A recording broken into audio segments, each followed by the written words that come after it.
Welcome back to Fast Money. The crypto craze continues as Ethereum rallies to a new all-time high. So is this the dawning of the... This is the dawning of the age of Aquarius. So it seems like a good time to add our Ethereum bug, but what even is Ethereum? Why is it rallying? Our Bob Pisani is at the NYSE to explain. Hi, Bob. Hello, Melissa. Talk about wild swings. Even by cryptocurrency standards, the last 24 hours has been a little bit weird for Ethereum.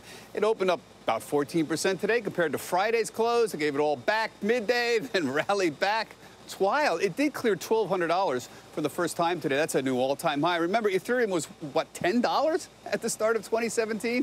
Ethereum is now the second biggest cryptocurrency after Bitcoin by market cap, with the market cap approaching half almost of Bitcoin's $255 billion market cap. That's amazing. Ethereum is a cryptocurrency like Bitcoin, but they differ in purpose. Bitcoin's a peer-to-peer electronic payment system, but Ethereum is really more designed for smart contracts. These are contracts that automatically execute when specific conditions are met. Ethereum's rapid ascent has eclipsed Ripple now, which dropped about 25% at one point to third place today. What happened? It's not quite clear here, but Ripple has said that its price fluctuation is due to CoinMarketCap. This is a site that lists cryptocurrency values that is now, they say, excluding Korean exchanges from the pricing averages, not just for Ripple, but also for other cryptocurrencies as well. This is important because South Korea routinely accounts for 10% or more of Bitcoin trading and more sometimes of other currencies like Ripple. So South Korean officials have been cracking down recently. We've been talking about this. Recently, financial authorities on Monday there said they were inspecting 6 local banks that offer virtual currency accounts to institutions. Up and down every day with this. Melissa, back to you. Yep. All right, Bob, thanks for keeping an eye on it for us. Bob Pisani at the NYSE. So what is the future for Ethereum? Let's ask the co-creator, Stephen Nerayoff, who joins us now on the phone. Stephen, welcome to Fast Money. A pleasure to have you with us. Hi, Amanda. Great to be here. Thank you. We've certainly seen a huge rise in the price of Ethereum, the cryptocurrency. So what's your forecast for where it could go?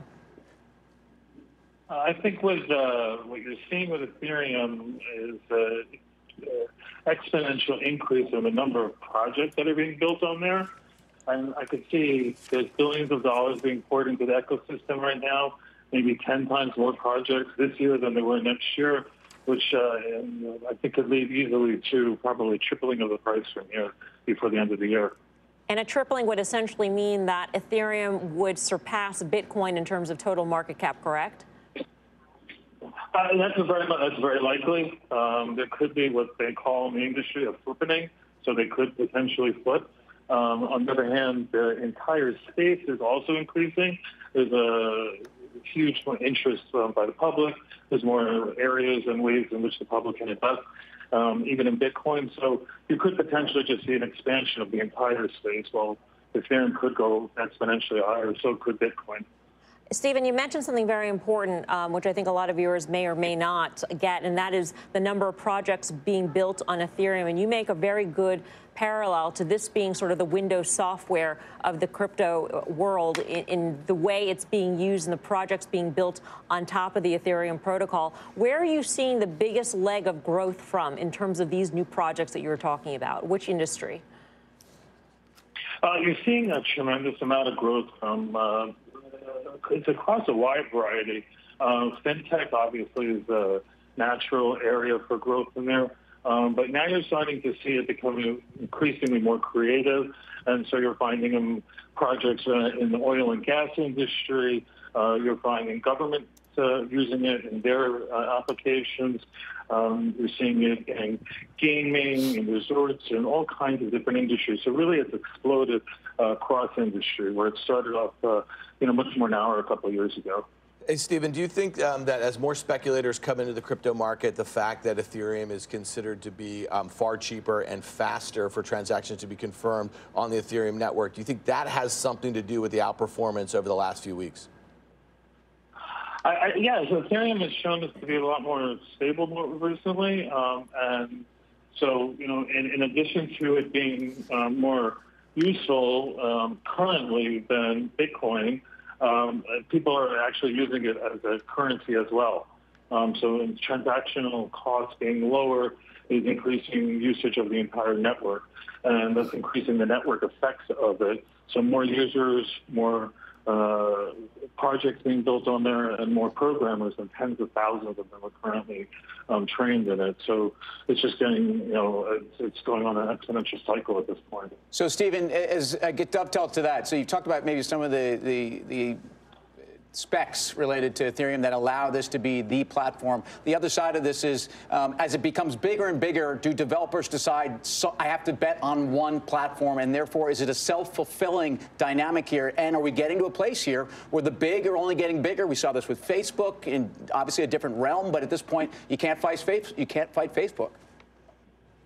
I think that there's some of that, but there's also competition. So there are some other platforms and other protocols that are out there. And plus, Bitcoin itself is having another platform that will be coming on it, which is called Rootstock. And that could offer some competition to it. So I would think it's kind of similar to the days where Apple, in the 70s had, the gargantuan market share, and then, IBM came in and started competition. So we haven't hit that moment yet. But there is some competition coming. Stephen, this may be sort of an existential kind of question, but in terms of taking a look at the value of cryptocurrencies across the board, I mean, you mentioned Ethereum and its use cases, and there are many, many use cases to it, and what part of that is the speed of Ethereum. Can a cryptocurrency exist if its sole existence is based on being a store of value as opposed to being an actual currency? And I guess I'm asking this in the context of Bitcoin. I think a lot of people call Bitcoin a store of value. I mean, in my opinion, I would say right now it's more of a payment mechanism and a speculative vehicle, because a store of value you would think would maintain itself over time, but it's, the price increasing on it, people are using it more as a speculative vehicle. So I think that will change over time. But that's not really been the main use case of it so far. Not in the way that you would look at for something, but people call Bitcoin, for example, sometimes digital gold. I think at this point in time, it's probably misplaced to be a real store of value. Okay. Stephen, thanks a lot for your time. Stephen Nerayoff, co-creator of Ethereum.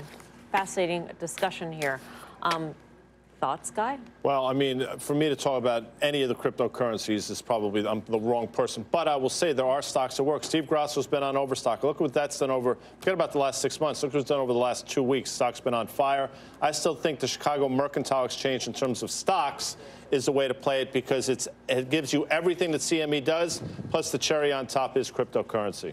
Tim, you're on a roll. You had another smart comment there on that one. I mean, what you're really talking about is like the network effects and the projects that are on these sorts of things. And that's the thing, if you're like a stock investor, you're kind of looking at these platforms and you're looking at, network effects. And that's how I think you have to look at some of these. And your question, Mel, about Bitcoin versus Ethereum makes a lot of sense, too. Listen, we're all trying to figure this out. We're all like you, Guy, like in the Stone Ages of most things in your life here, as we think about it. Various spectrums of Don. Yeah, but it's hard. I mean, you really are going to have to dig in. If you're going to go and speculate, and that's what you're doing, you're speculating on these things, you really got to figure out what they're doing, why they exist. Right. And is Ethereum's price going to be driven up by the fact that there are all these projects versus Bitcoin, which is I mean, again, if he sees an currency, ICO craze that is looking to build upon this platform, I think that's self-fulfilling. And he doesn't need to say that. I'm not saying that that's the law, but that's what we're seeing play out. Cheaper, faster. The other interesting name out there today, how about Seagate? The idea that Seagate's got this portion of, that could build into them as well. I think you stick with what you really want to invest in when you pick these names, though. It's the Ethereums of the world or the Bitcoins. You pick your lane. You don't pick stocks that I think are in that area. Still ahead, more crypto. Our very own Tim Seymour bought Ethereum for the very first time the last month. It's up 50% since that call. So is he still in it? Did he take profits? We will find out. Plus, the so-called Olympics of Healthcare kicking off today in San Francisco, where some